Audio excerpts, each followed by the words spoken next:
భానుడి భగభగలతో కొన్ని రోజులుగా మధ్యాహ్నం వేళ బయటికి రావడానికి భయపడిన హైదరాబాద్ జనం ఇప్పుడు సాయంత్రం అంటేనే వణికిపోతున్నారు.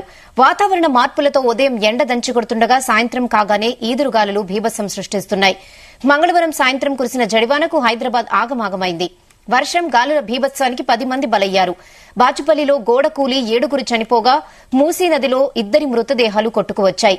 బహదూర్పురాలో కరెంట్ షాక్తో మరొకరు చనిపోయారు. కరెంట్ పోల్స్ పడిపోవడంతో నగరంలోని చాలా ప్రాంతాల్లో విద్యుత్ సరఫరా కూడా నిలిచిపోయింది. కొన్ని ప్రాంతాల్లో అర్ధరాత్రి వరకు కరెంటు పునరుద్దరణ కాకపోవడంతో ప్రజలు తీవ్ర ఇబ్బందులు పడ్డారు. మంగళవారం తలెత్తిన భయంకర పరిస్థితుల నుంచి తేరుకోకముందే మరో రెయిన్ అలర్ట్ జారీ చేసింది వాతావరణ శాఖ. హైదరాబాద్ తో సహా 13 జిల్లాలకు ఎల్లో అలర్ట్ జారీ చేసింది.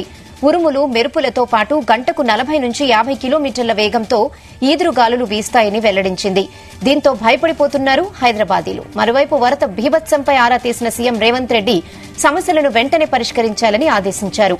లోతట్టు ప్రాంతాలు జలమయం కావడంతో పాటు ట్రాఫిక్ సమస్యలు, విద్యుత్ అంతరాయాలు తలెత్తిన దృష్ట్యా తక్షణమే సహాయక చర్యలు చేపట్టాలన్నారు.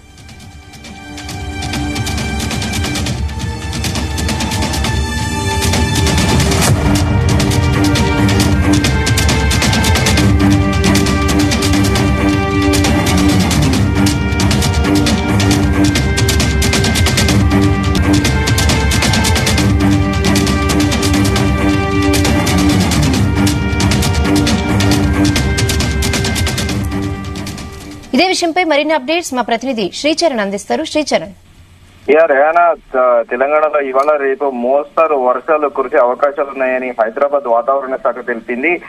ప్రధానంగా తూర్పు విదర్భ నుండి తెలంగాణ, రాయలసీమ, దక్షిణ అంతర్గత కర్ణాటక మీదుగా దక్షిణ తమిళనాడు వరకు ద్రోణి కొనసాగుతుంది అని తెలిపింది. దీని ప్రభావం తో ఇవాళ రేపు తెలంగాణలో కొన్ని జిల్లాలతో పాటు హైదరాబాద్ సిటీలో కూడా అక్కడక్కడ ఉరుములు మెరుపులతో మోస్తారు వర్షాలు పడతాయని కూడా వాతావరణ శాఖ హెచ్చరించింది. దాదాపు గంటకి 40 నుంచి 50 కిలోమీటర్ల వేగంతో ఈదురుగాలులు వీస్తాయని, ఇదే సమయంలో భారీ వర్షాలు కురిసే అవకాశం ఉందని కూడా వాతావరణ శాఖ హెచ్చరిక జారీ చేసింది.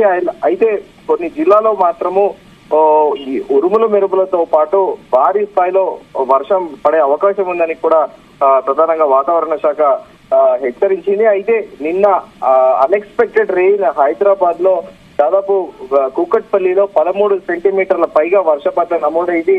అయితే నిన్న బాచుపల్లిలో గోడగూలి దాదాపు 7 మృతి చెందారు.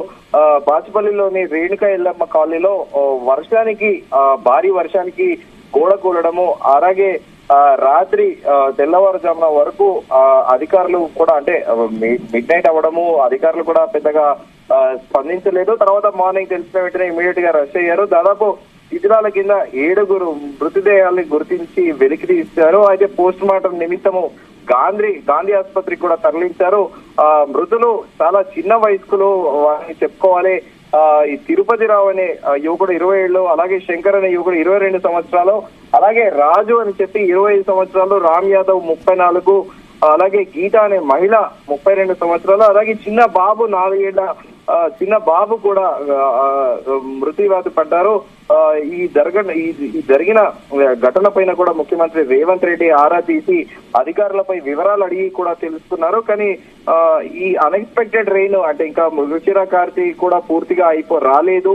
ఎండాకాలం మృగశిర కార్తె వచ్చాక కూడా ఒక సహజంగానే అంటుంటారు ఎండలు విపరీతమైన స్థాయిలో పెరిగి టెంపరేచర్లు 50 పైగా వెళ్లి రోడ్లు కూడా పలిగిపోయే ప్రమాదం ఉంటుంది అని కూడా చెప్తారు. యూజువల్ గా మాన్సూన్ సీజన్ అనేది వెస్టర్న్ ఘాట్స్ లో మొదలై కేరళ నుంచి స్టార్ట్ అవుతాయి. నైరుతి రుతుపవనాలు కేరళ మీదుగా కూడా దేశవ్యాప్తంగా కూడా విస్తరిస్తాయి. మొదట వెస్టర్న్ ఘాట్స్ లో స్టార్ట్ అయ్యి తమిళనాడు, ఆంధ్రప్రదేశ్, తెలంగాణ మించి అటు ఒడిస్సా, అలాగే నార్త్ ఈస్ట్ స్టేట్స్ వరకు కూడా ఈ నైరుతి రుతుపవనాలు విస్తరిస్తాయి. కానీ ఈసారి అకస్మాత్తుగా చాలా ఎర్లీగా కూడా అన్సర్టెనిటీగా ఉన్నాయి. రెయిన్స్ అనేటివి ఎండల తీవ్రత ఉండడము, అలాగే ఈ వర్షాలు కూడా ఆకస్మికంగా పడడము, ఇటు రైతులతో పాటు సామాన్యులు కూడా చాలా ఇబ్బంది పడుతున్నారు. అలాగే నిన్న హైదరాబాద్ తో పాటు రాష్ట్ర వ్యాప్తంగా కూడా చాలా చోట్ల కూడా ఎలక్ట్రిసిటీకి సంబంధించిన ట్రాన్స్ఫార్మర్లతో పాటు వైర్లు కూడా మొత్తం ట్రాన్స్ఫార్మర్లు కూడా కుప్పకూలిపోవడము, అలాగే వైర్లు కూడా తెగిపడడము, ప్రజలందరూ చాలా తీవ్రంగా ఇబ్బంది పడ్డారు. హైదరాబాద్ సిటీలో అయితే బంజారా హిల్స్, జూబ్లీ హిల్స్ లాంటి మెయిన్ ఏరియాస్ లో కూడా పవర్ కట్స్ ఉండడము, దానికి కారణం విద్యుత్ అధికారులు అకస్మాత్తుగా పడిన వర్షం వలన ఈ వైర్లన్నీ తెగిపడడంతో ఇప్పుడు ట్రాన్స్ఫార్మర్లు అన్ని కూడా ఫ్యూజులు పోయాయి. దాన్నంతా కూడా సెట్ చేస్తున్నామని చెప్పినప్పటికీ వాతావరణ శాఖ మాత్రము ముందుగానే హెచ్చరించింది. దాదాపు 5 రోజుల పాటు భారీ వర్షాలు ఉండే అవకాశం ఉందని కూడా హెచ్చరించింది. రానా. Okay Sricharan, thanks for the updates.